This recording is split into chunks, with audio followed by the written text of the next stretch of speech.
এই যুবকরা কি বেকার ভাতা চাও নাকি সম্মানের কাজ চাও? মাশাআল্লাহ, কেউ বেকার হয়ে নিজে থাকতে চায় না, সবাই সম্মানের সাথে বাঁচতে চায়। তাদেরকে প্রশিক্ষণ দিব, তাদের হাতেও আমরা মর্যাদার কাজ তুলে দিব ইনশাআল্লাহ। তাদের চাঁদা উঠাতে হবে না, রাস্তায় অপমানিত হতে হবে না। অনেক সময় অতিষ্ঠ হয় অনেক ট্রাক ড্রাইভার চাঁদাবাজকে আসলে জীবনটাই একটা ছাপ দিয়ে শেষ করে দেয়। ওই ঝুঁকিও নিতে হবে না, তারা আমাদের মতোই সমাজের সম্মানের সাথে বসবাস করবেন ইনশাআল্লাহ। তারা বলতে পারবেন না আমাদের সময় দুর্নীতি হয় নাই, তারা বলতে পারবেন না আমাদের সময় দেশের মানুষের সম্পদ লুটতরাজ করা হয় নাই, তারা বলতে পারবেন না ব্যাংকগুলো ডাকাতি করা হয় নাই, তারা বলতে পারবেন না আমার মায়ের ইজ্জত তারা দিতে পারেন নাই, তারা বলতে পারবেন না আমাদের যুবক যুবতীদের হাতে কাজ তুলে দিতে পারেন নাই, তারা বলতে পারবেন না আমাদের শিশুদেরকে ভবিষ্যতের নাগরিক হিসেবে গড়ে তোলার জন্য তাদেরকে উপযুক্ত শিক্ষা তারা দিতে পেরেছেন, এটা তারা বলতে পারবেন না। এই না পারার কুফল 54 বছর জাতি ভোগ করেছে।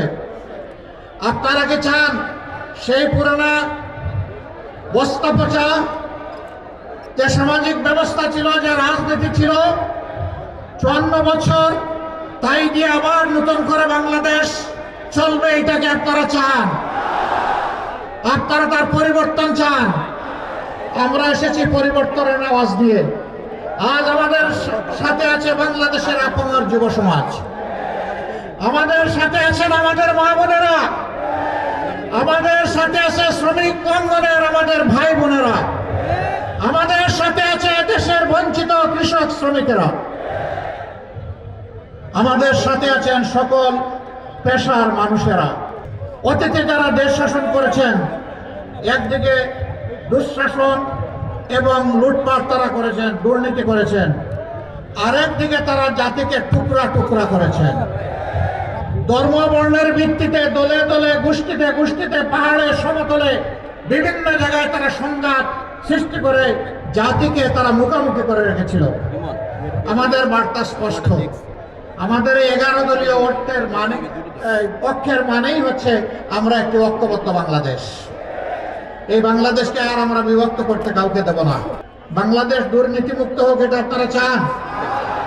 ফ্যাসিবাদ আবার ফিরে আসুক, এটা আপনারা চান? তাহলে অতীতের কার্যকলাপ এবং বর্তমানের কার্যকলাপ বিবেচনায় নিয়েই সিদ্ধান্ত নিতে হবে ইনশাআল্লাহ। কোন দল কি করছে জাতির পাশে থেকে, এইটাকেই বিবেচনায় নিয়ে বাংলাদেশের 12.5 কোটি মানুষ যারা ভোটার, আগামী 12 তারিখ তারা তাদের ভোটের অধিকার প্রয়োগ করবে। এই যুবকরা কি বেকার ভাতা চাও নাকি সম্মানের কাজ চাও? মাশাআল্লাহ, কেউ বেকার হয়ে নিজে থাকতে চায় না, সবাই সম্মানের সাথে বাঁচতে চায়। তাদেরকে প্রশিক্ষণ দিব, তাদের হাতেও আমরা মর্যাদার কাজ তুলে দিব ইনশাআল্লাহ। তাদের চাঁদা উঠাতে হবে না, রাস্তায় অপমানিত হতে হবে না। অনেক সময় অতিষ্ঠ হয় অনেক ট্রাক ড্রাইভার চাঁদাবাজকে আসলে জীবনটাই একটা ছাপ দিয়ে শেষ করে দেয়। ওই ঝুঁকিও নিতে হবে না, তারা আমাদের মতোই সমাজের সম্মানের সাথে বসবাস করবেন ইনশাআল্লাহ। আজ আমরা সেই গণজোয়ারটা দেখতে পাচ্ছি বাংলাদেশের সর্বত্র, যা এখানে এসেও দেখলাম। আপনাদেরকে মোবারকবাদ। আমরা কথা দিচ্ছি, আল্লাহ তাআলা যদি তার একান্ত মেহেরবানিতে আপনাদের সকলের দোয়া ভালোবাসায়, আপনাদের সমর্থন এবং ভোটে জাতির এই আমানতের দায়িত্ব আমাদের উপর অর্পণ করেন, তাহলে আল্লাহর কসম, আল্লাহর কসম, আল্লাহর কসম, জনগণের সম্পদের উপর আমরা হাত দেব না। আমরা জনগণের চৌকিদার হয়ে আপনাদের আমানতের হেফাজত করব ইনশাআল্লাহ। আমরা সরকারি তহবিলের প্রত্যেকটি আয় ব্যয়ের হিসাব আপনাদের সামনে জনসমক্ষে দিতে বাধ্য থাকব। সকল নির্বাচিত জনপ্রতিনিধি, ইউনিয়ন পরিষদের মেম্বার থেকে শুরু করে জাতীয় পরিষদের মেম্বার, সবাইকে তাদের হিসাব, তাদের সম্পদের হিসাব জনগণের সামনে দিতে হবে। 5 বছরে একবার নয়, প্রতি বছর কমপক্ষে একবার।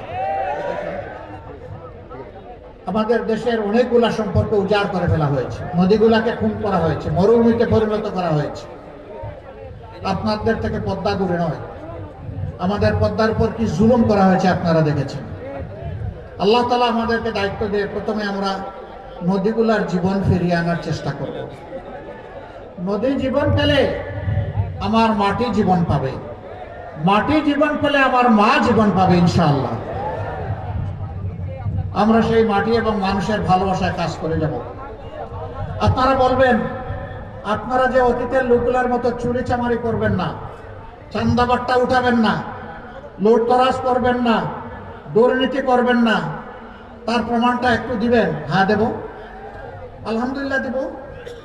2001 থেকে 6 আমাদের দুইজন শীর্ষস্থানীয় নেতা, তারা 3টা মন্ত্রণালয় পরিচালনা করেছিলেন। আলহামদুলিল্লাহ, তারা সৎ ছিলেন, স্বচ্ছ ছিলেন, তারা স্বজনপ্রীতি থেকে মুক্ত ছিলেন এবং তাদের 3টা মন্ত্রণালয় অত্যন্ত স্মার্টলি, দক্ষতার সাথে তারা পরিচালনা করেছে। আজকে সবগুলা আপনাদের দায়িত্ব পেলে সবগুলা মন্ত্রণালয়কে এই ধরনের লোক দিয়ে আমরা সাজাবো ইনশাআল্লাহ। সেদিন বাংলাদেশ মুক্তির স্বাদ ভোগ করবে।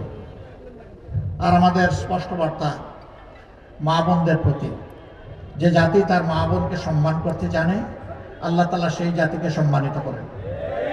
আমাদের মা বোনেরা গৃহে, রাস্তায় এবং কর্মস্থলে ইনশাআল্লাহ তারা শতভাগ সম্মান, মর্যাদা এবং নিরাপত্তার সাথে তারা থাকবেন এবং কাজ করবেন ইনশাআল্লাহ। কোনো জালিমকে তাদের দিকে চোখ তুলে তাকাতে দেওয়া হবে না এবং হাত বাড়াতে দেওয়া হবে না।